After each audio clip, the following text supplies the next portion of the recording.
De vez em quando eu tenho uns pensamentos, umas discussões mentais aqui dentro da minha própria cabeça que transcendem a lógica racional da maioria das pessoas.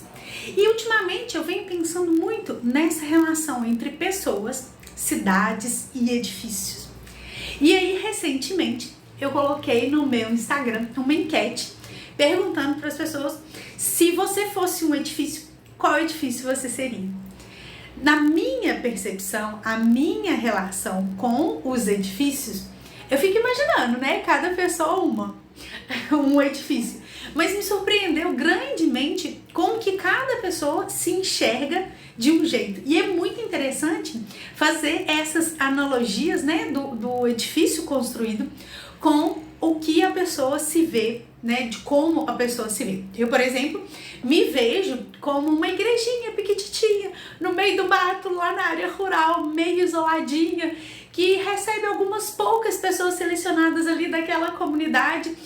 Uma igreja que por fora a gente olha simplória, simples, né, de um edifício pequeno, um edifício não tão alto, um edifício sem grandes designs arquitetônicos, mas que por dentro tem uma simbologia muito grande, que por dentro tem aquelas pinturas de algum artista local, que por dentro tem todo aquele aparato, aquele suporte para as celebrações que acontecem internas. Por que eu me vejo assim?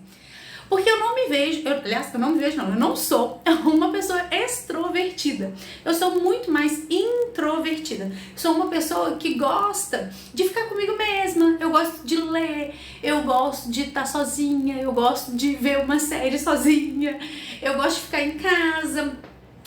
Mas por alguns momentos, em algumas situações, eu gosto muito de encontrar com os meus amigos, com os meus familiares, de encontrar com algumas pessoas especiais. Aliás, se eu propus um encontro para você, considere-se uma pessoa especial. Não é uma recorrência minha sair querendo encontrar o mundo, né? Eu gosto de ver as pessoas que batem no meu coração, né? As pessoas que estão dentro do meu coração. E eu não gosto de grandes encontros, grandes eventos. Eu gosto de eventos menores. Eu gosto de encontrar com poucas pessoas a cada vez. De preferência tomar um café com uma amiga, um café com duas amigas. Não ser um evento de centenas de pessoas. Eu não sou aquela que vai em show cheio de gente, tumulto, muito... eu já fui quando eu era mais nova, mas pela energia da idade, não pelo meu gosto pessoal de quem eu sou.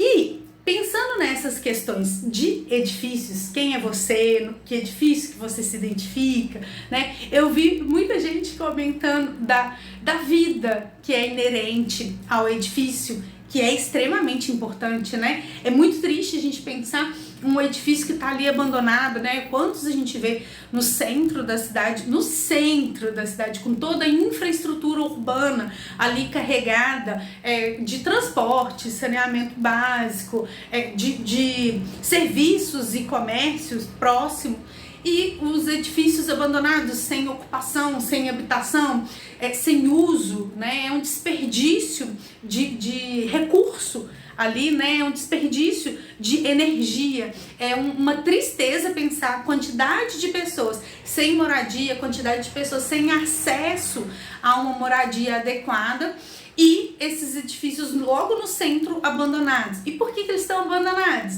Né? Porque a nossa sociedade foi mudando e a classe média, classe alta, tende a não querer ocupar o centro, porque o centro é muito barulhento, tem toda essa infraestrutura de suporte, mas por causa dessa infraestrutura de suporte, acaba sendo um lugar mais barulhento, mais movimentado. Então, para você morar ali, é difícil o trânsito, porque acaba ficando um pouco mais congestionado. Então é difícil se locomover de carro, né? Se você tem o seu carro próprio, é difícil entrar e sair de carro no seu estacionamento.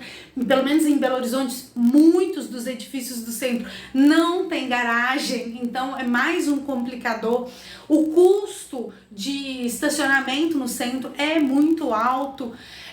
Para além disso, se você quer dormir e descansar, não tem um horário do dia em que gere um silêncio, né? Todos os dias tem um movimento, todos os dias, todos os horários, tem ônibus passando, ônibus faz um ruído muito intenso, né? O que dificulta o descanso, dificulta o sono. Para além disso, é um lugar muito iluminado, justamente para trazer um pouco mais de segurança para essa movimentação toda que acontece no centro. E por causa dessa iluminação toda, às vezes impacta dentro da casa da pessoa, e aí você não consegue relaxar e descansar, porque tá sempre luz entrando na sua casa. Eu, por exemplo, quando eu morei em São Paulo, eu tive muita dificuldade em me adaptar com o meu apartamento, porque eu morava num bairro, na minha rua até não passava ônibus, mas era um bairro muito, muito movimentado, e na rua que cortava a rua do meu prédio, né, da minha casa, passava ônibus e eu escutava o barulho do ônibus, a cidade inteira movimentada o tempo todo, luz acesa o tempo todo. Eu não sentia que eu tinha o descanso, né, o serenar, que é bem comum nas cidades do interior ou até nas áreas rurais. Então tem esse dificultador, mas a gente, quando a gente fala em edifícios e pessoas, a gente vai trazendo esse equilíbrio. Outras pessoas nessa enquete comentou, né? Outras pessoas comentaram, né?